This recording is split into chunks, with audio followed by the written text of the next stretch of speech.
let's watch something happen here in this match between myself and Bobulator, and yeah, we hit Major. I have some ranked gameplay to show you guys soon, should be coming out in, well, maybe even one today, we'll see, but yeah, we got up to Major, pretty high Major actually, nearly Lieutenant Colonel. We'll see what we can do about that soon as well, but we're watching Wobulator's Leclerc and his 2A1. First off, block 5 around the side, and the only air defense.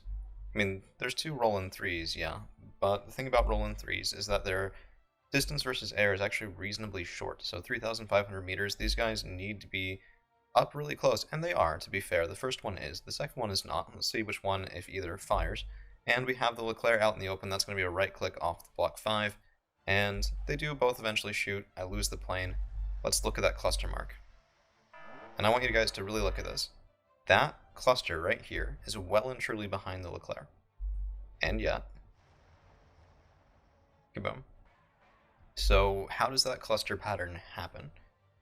Well, whenever a plane is given a fire in position command, you'll get something that looks kind of like this, where my plane approached directly from one side, and it let loose its cluster sort of along its path. There are different firing paths for different planes as well, but of course the Block 5 tends to go in a straight line.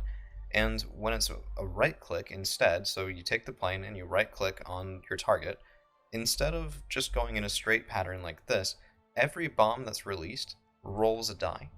And that die roll determines whether or not that cluster hits its target. Now, it doesn't matter if its target moves. Once it's right-clicked and once the bombs are dropped, you get a certain number of hits based off of what you roll. And we just saw that, and we'll see it again here in just a second, just come out of nowhere and smack this Leclerc. So we've rewound a little bit, and the question is, why discuss this? And to me, the reason to discuss this is because this is the sort of thing where I see it in my own replays, in my own losses, and I think to myself, okay, this is an issue, and it's an issue that I potentially could have fixed.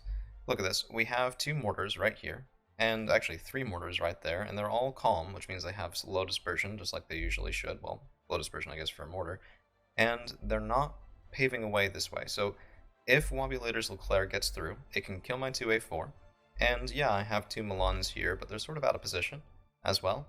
And I mean, it would be not a guaranteed thing, but the mortars aren't firing in smoke to help the Leclerc advance, or the 2A1s, by the way. The Block 5 was called out previously for the 2A1s, not the Leclerc.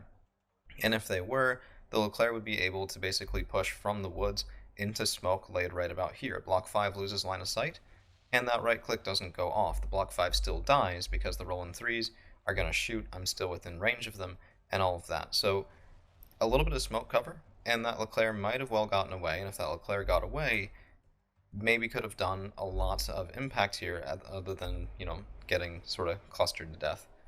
Wow, that is a fine-looking explosion right there.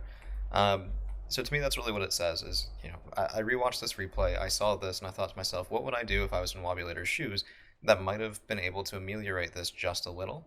And I think that's the answer. Smoke has to go with a push, especially with those invaluable tanks, especially against a deck like Landjet, where that's not my first cluster bomber that's come out. I clustered something earlier back here, although the cluster patterns do go away with time. But yeah, when you know that your opponent has that, when you know that your opponent likes to use that sort of thing, you have to take it into account in your battle plan. If you do, you can make them pay for it. And if you don't, well, looks like you'll be paying for it instead.